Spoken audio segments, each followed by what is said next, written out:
크고 작은 아파트 화재 사고가 연간 3,000건에 육박합니다. 특히 고층 아파트의 경우 높이 탓에 화재 진화가 쉽지 않아서 대형 피해로 이어질 수가 있는데요. 고층 아파트 단지는 늘어나고 있지만 현재로서는 마땅한 대안이 없는 상황입니다. 이런 가운데 발코니에 방화 스크린을 설치해 불이 확산되는 것을 억제하는 연구가 속도를 내고 있습니다. 유지승 기자가 재현 실험 현장을 직접 다녀왔습니다. 고층 아파트가 화염에 휩싸였습니다. 32층에서 발생한 불이 순식간에 번져 수십 세대를 태운 겁니다. 특히 이런 고층 아파트는 불이 나더라도 소방 고가 사다리가 닿지 않아 신속한 진화가 쉽지 않습니다.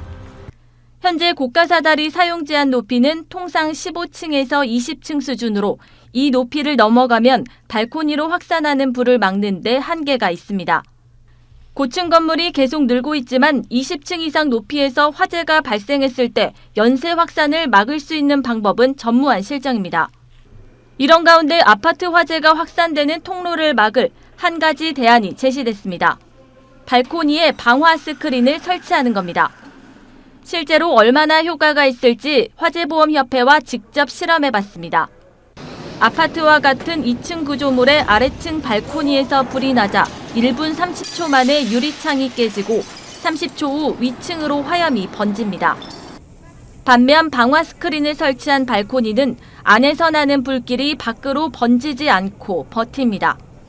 10분이 지났지만 연기가 조금 새어나오는데 그쳤습니다. 함께 설치된 화재 감지기가 울리면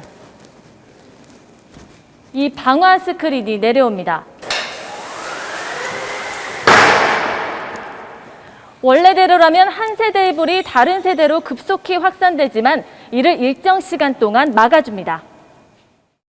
화재 상황이면은 보통 공동주택 같은 경우에 감지기나 경보등 이런 것이 동시에 울리게 됩니다. 이런 보조적인 수단을 통해서 다른 입주민들이 충분히 화재 사실을 인지할 수 있고 방화 스크린이 그 화재를 막아주는 시간 동안 모두 대피할 수 있을 것으로 판단됩니다. 방화 스크린은 국토부 고시에 따라 화재에 1시간 이상 버틸 수 있는 불연 제도를 사용하도록 규정돼 있습니다. 현행법상 방화 스크린은 대형마트나 대형 물류창고에만 도입이 의무화돼 있습니다. 전문가들은 아파트와 같은 공동주택에도 도입을 의무화한다면 화재 피해를 크게 막을 수 있을 것이라고 조언합니다. 지난 한 해 아파트에서 발생한 화재는 2,800여 건, 이로 인한 인명피해는 364명, 재산 피해는 103억 원이 넘습니다. 머니투데이 방송 유지승입니다.